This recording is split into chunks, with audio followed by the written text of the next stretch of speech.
హరే కృష్ణ. శ్రీమద్భగవద్గీత సప్తమో అధ్యాయ అనగా 7వ అధ్యాయం విజ్ఞానయోగ. శ్లోకం 24. అవ్యక్తం వ్యక్తిమాపన్నం మన్యంతే మామ బుద్ధయః పరం భావమజానంతో మమావ్యయమనోత్తమం. అవ్యక్తం వాకా రెండు సైలెంట్ అవుతాయండి. అవ్యక్తం అవ్యక్తం అవ్యక్తం అవ్యక్తం వ్యక్తి వా కా రెండు సైలెంట్ అవుతాయండి.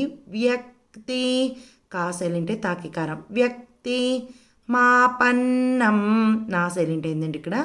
మాపన్నం అవ్యక్తం వ్యక్తి మాపన్నం అవ్యక్తం వ్యక్తి మాపన్నం మన్యంతే నా సైలెంట్ అయిందండి. మన్యంతే మన్యంతే మన్యంతే మామ మామ బుద్ధయః దా సైలెంట్ అవుతుందండి.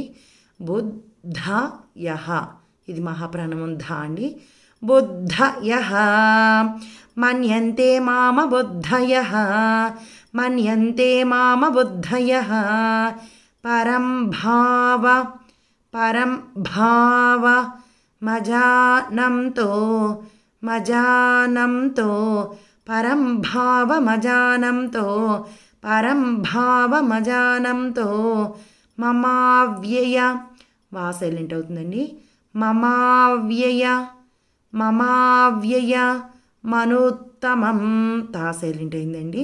మనుత్తమం మనుత్తమం మమావ్యయ మనుత్తమం మమావ్యయ మనుత్తమం అవ్యక్తం వ్యక్తిమాపన్నం మన్యంతే మామ బుద్ధయః పరం భావమజానంతో మమావ్యయమనుత్తమం.